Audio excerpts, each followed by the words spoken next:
Hello and welcome to another Bobby Fischer video. So today I have a game that shows one of Bobby Fischer's favorite defenses. He was known for playing the King's Indian defense when his opponent played the Queen Pawn opening. But this is a King Pawn opening, and here his favorite defense, or one of his favorite defenses, was the Najdorf variation of the Sicilian, and that's what we'll take a look at today.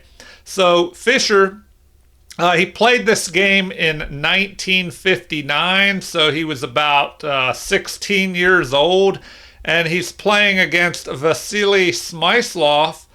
So Fischer, of course, was a former world chess champion, and Smyslov was as well. So e4 by Smyslov, and Fischer plays the Sicilian defense, which he was very well known for playing against e4. So the game continues with knight to f3, which will allow the opponent to push this d pawn if he chooses to. So we have d6. Now, what does this move do? Well, it keeps an eye on this square. That way the knight can develop, and this pawn you wouldn't be able to just harass the knight.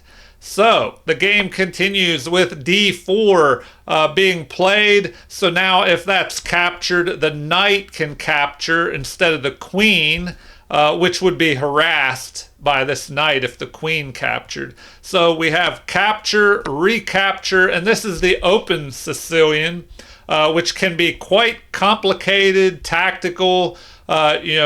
Fischer probably wanted to outplay his opponent by knowing more of the variations than his opponent, as Fischer was known for having a great memory.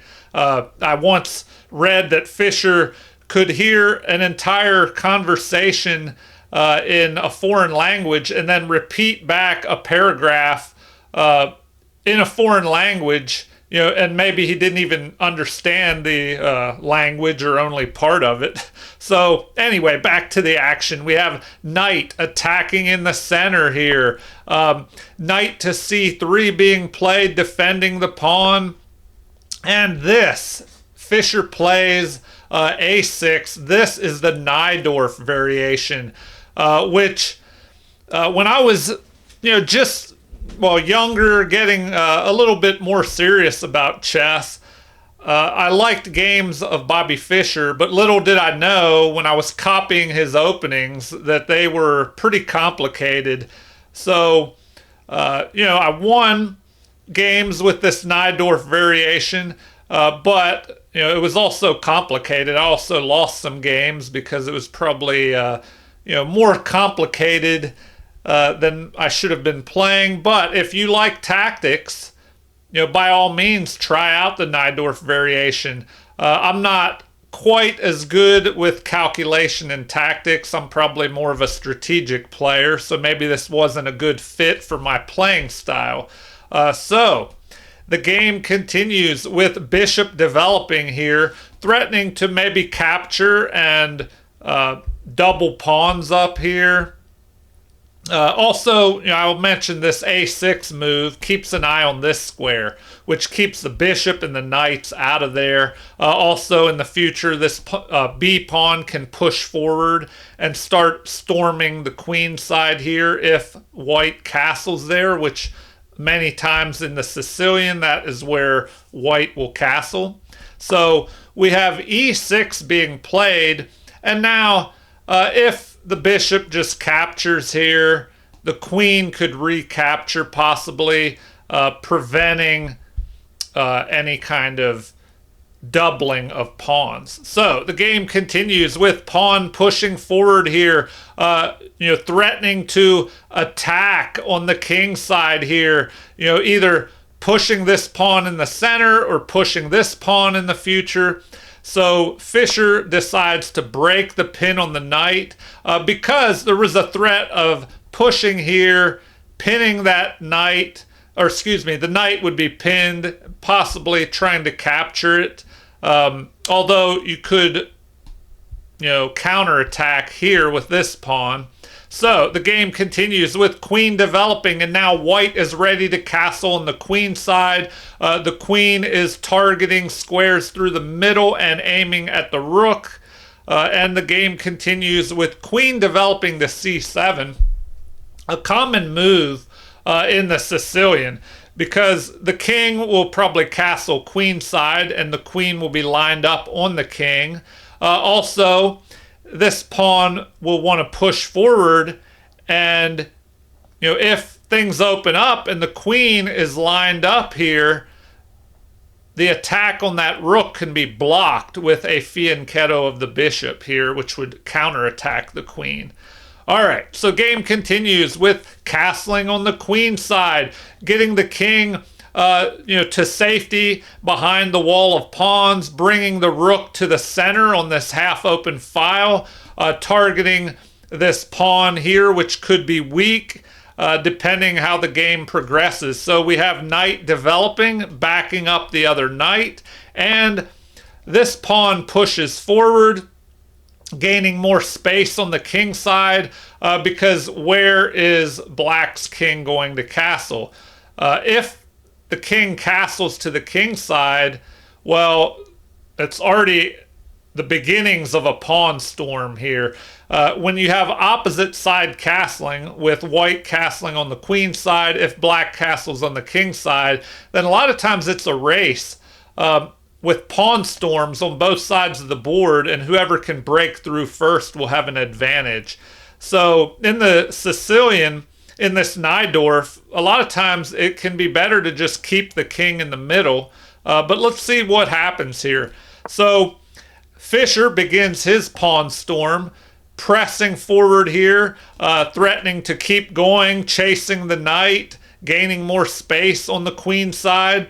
And if this knight is chased away, the queen will be that much closer to aiming down here towards the king. So bishop is exchanged, so white gives up the bishop pair, which is a common maneuver here in the Najdorf variation of the Sicilian, where you give up the bishop for that knight, and then we have the recapture. Now, we notice that black's position is more cramped with his central pawns, and white has more space. So often in the Sicilian defense, the black pieces will have a better end game, especially as pieces are traded off, because black has two central pawns to white's one, and being a little more cramped, if pieces are exchanged off, well, then that frees up this somewhat cramped position for black. And as white has pushed these pawns up the board, there will be a lot of empty space that white needs to keep an eye on. And if he loses, or trades off pieces, that'll be harder to do. So we have an attack on the knight. Knight retreats, and the bishop is developed off the back rank, lining up here on this pawn, maybe thinking about pressing this pawn forward. Let's see. Or maybe white just wanted to connect the rooks. So the game continues with the pawn storm commencing, chasing the knight on c3. Instead of, a lot of times the knight will move here, and then possibly push this pawn up here, kind of blocking the pawn storm and preventing it from moving any further. But Smyslov instead retreats his knight back, where it does fortify this knight in the center. Maybe the knight can jump here, and then both knights will have an eye on this f4 square, maybe pushing the f-pawn. So the game continues with bishop developing off the back rank, and Fischer has a dangerous bishop lined up on the queen and the rook in this diagonal down through the center. So the game continues with king to b1. Now, I see this move over and over again, and other chess masters have recommended this on other YouTube videos, that if you castle queenside, it's often a good move to move the king to the b file. Here, because you have this half open file and the queen was lined up on the king, it gets the king out of the line of fire there. It helps, maybe guard this pawn. So let's see what happens. The knight jumps forward, adding pressure to this pawn, and bishop and knight are piling up here. What will Smyslov do? Well, he pushes his knight forward to help guard that. And now we have another piece, or a pawn, I should say, piling up here. And you would not want to capture there, because if the bishop captures, you'll start lining up on that queen and rook here. So the game continues with Smyslov just ignoring that attack in the center, counterattacking, and that can be a good strategy when you can ignore your opponent's attack and try and counterattack to see if you can force them to stop what they're doing and deal with your threat. So we have Fischer just pushing forward, attacking the queen. The queen steps over here to g4, kind of lining up on this right here, on this e-pawn. So now we have capture. Knight captures, targeting the bishop, trying to knock out Fischer's bishop pair, which can be a good idea if your opponent has a bishop pair and you do not. So now we had the fork here of not only the bishop being attacked, but this unprotected pawn. So the pawn steps forward, targeting the knight, and now knight does knock out Fischer's bishop pair.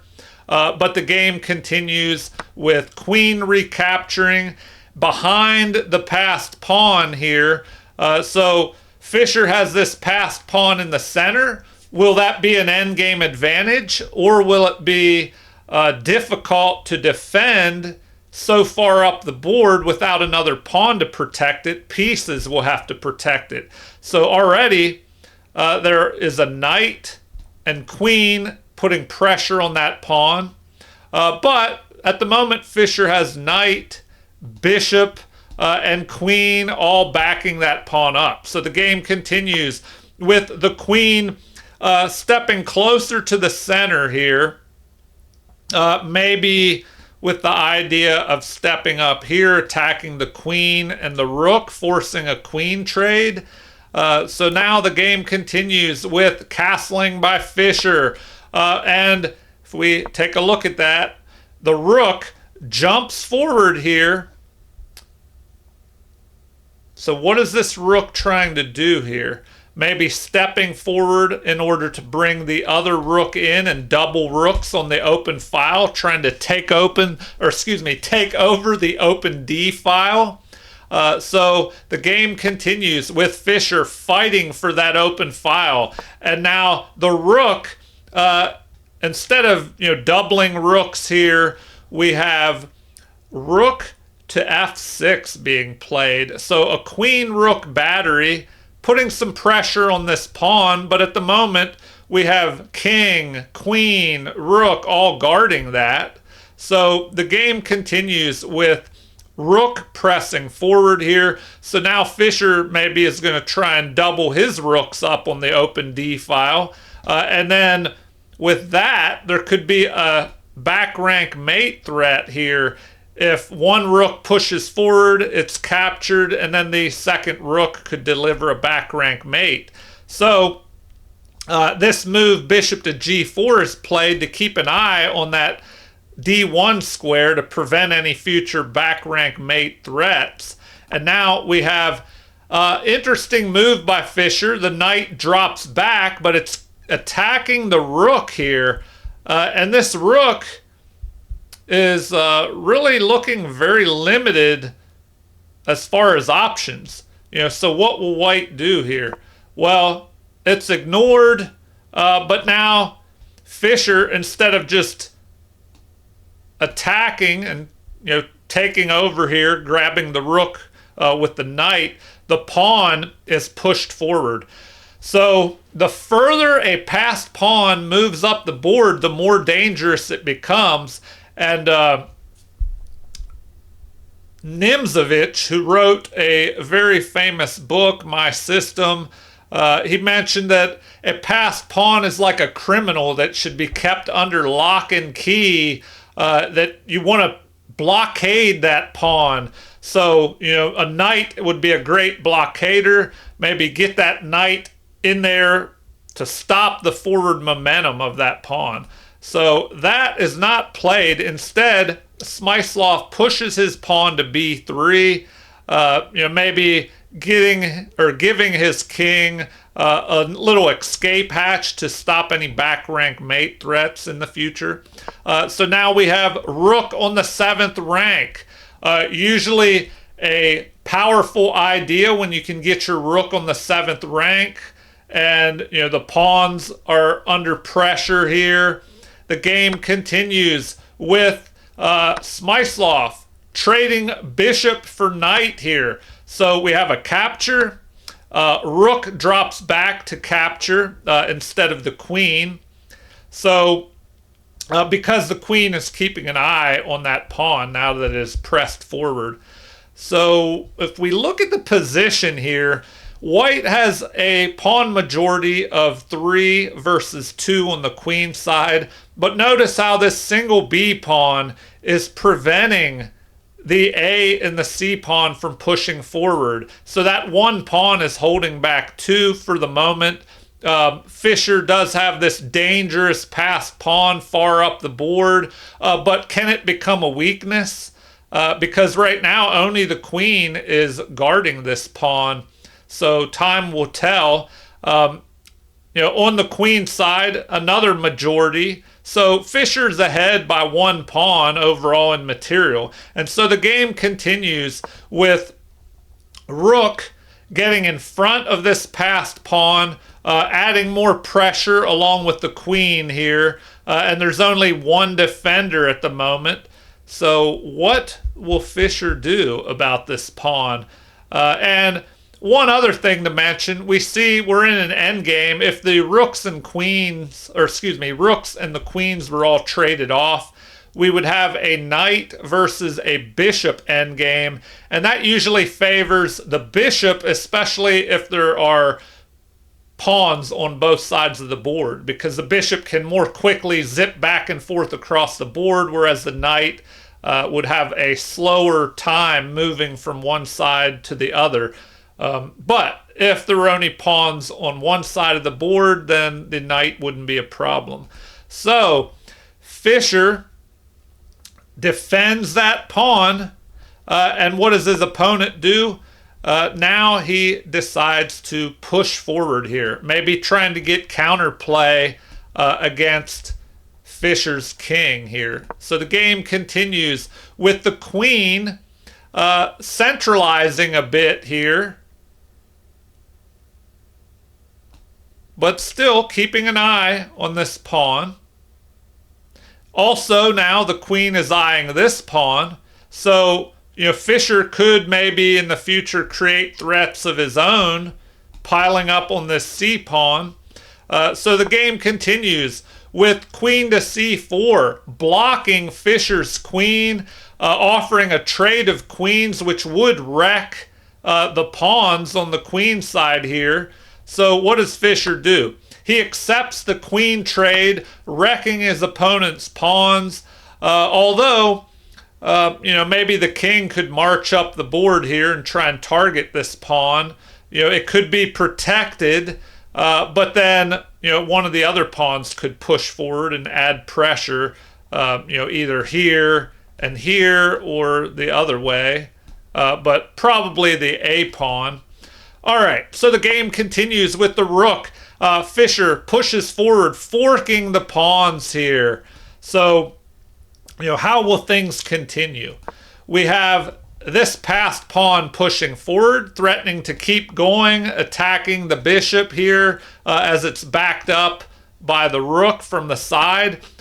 Fischer picks off that pawn, and the passed pawn marches up to c6. So Smyslov is trying to get counterplay of his own, But I don't know if I see an immediate future for this pawn because the bishop, could guard that. Also, the rook could keep an eye on that. So bishop drops back, preventing that pawn from reaching the promotion square. So the game continues with rook centralizing here. And now we have rook to c4, getting behind the passed pawn. Usually a great strategy. It prevents this pawn from moving forward or it'll just be captured.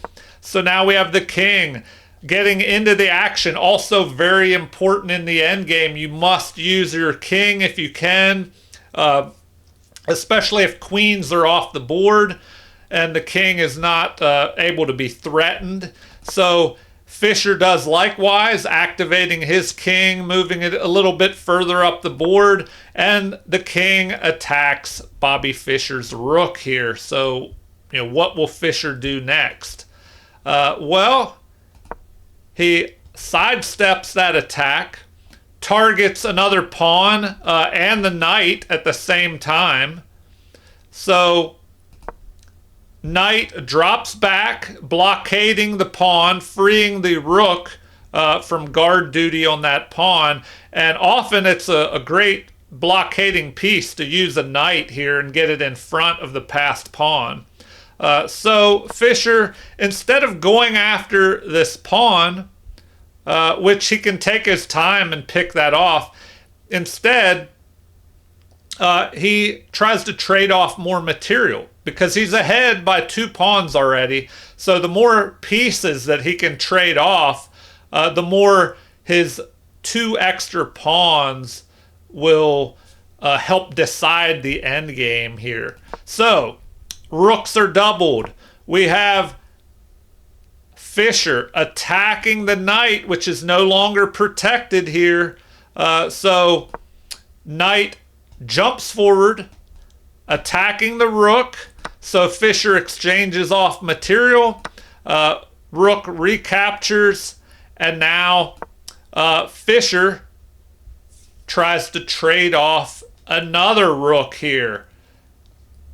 But we have to watch out. If Smyslov accepts that trade, it's just going to help that passed pawn get further up the board. So the game continues with the rook targeting the passed pawn. Will Fischer capture here? No. He keeps the rooks on the board, deciding to attack the knight and maybe help this pawn push further up the board. So we have rook defending, and sure enough, that pawn marches up the board 1 square away from promotion. And the game continues with knight dropping back, guarding the promotion square. Now bishop targeting the knight. What can Smyslov do here? He's running out of options. And this bishop to f5 move, the computer says it is brilliant. Let's see here. Pawn pushing forward. So notice how Fischer threatens to capture and then promote. He's also guarding, keeping an eye on the promotion square here. So the game continues with rook adding pressure here to the knight. We have a promotion and a capture here. So now this allows the rook to get behind a passed pawn, and generally that is a good strategy. But Fischer is ahead by +3 now, so he's pretty much winning. Let's see how Fischer ends the game here. Well, he decides to attack the rook.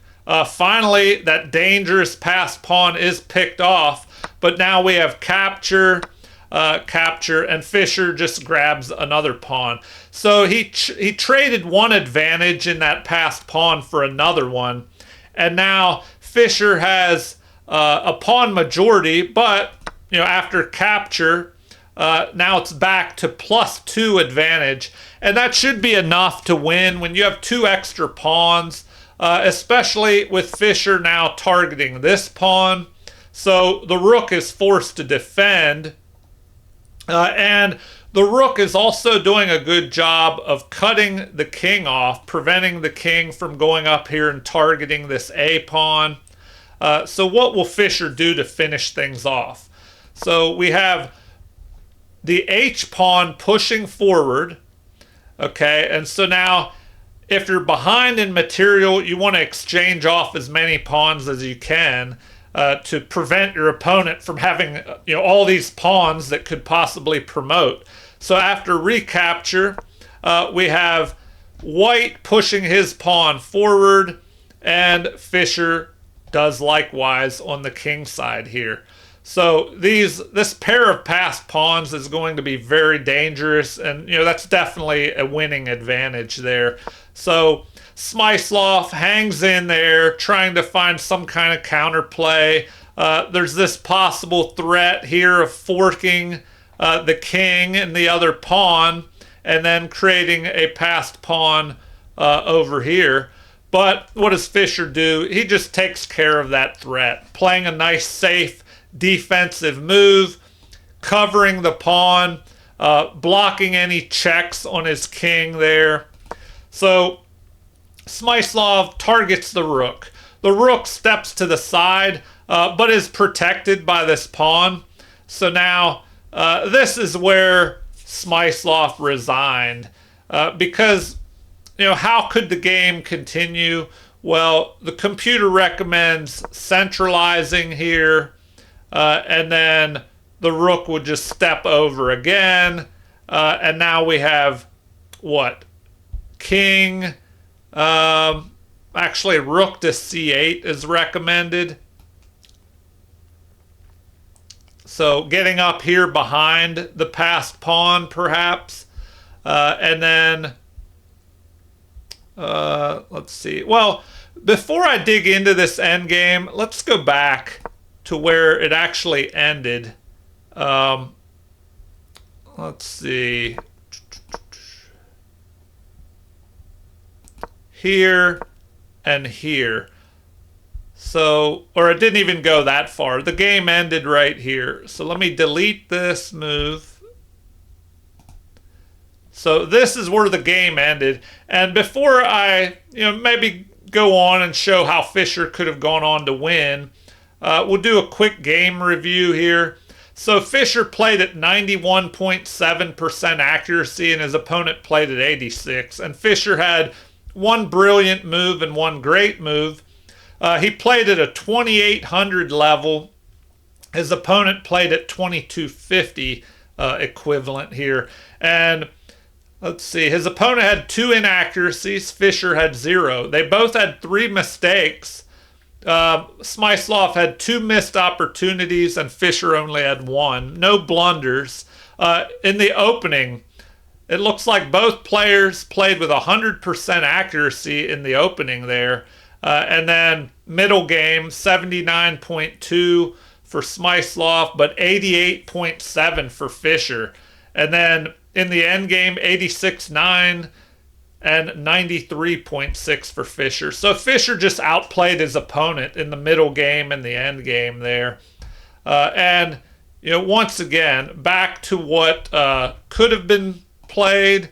The computer recommends king to d5, and then rook to f6, and then here rook preparing to get behind the passed pawns or even attack the king from the rear.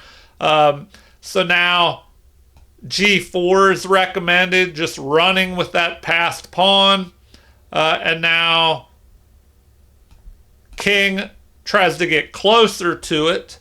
But after king to g5, we have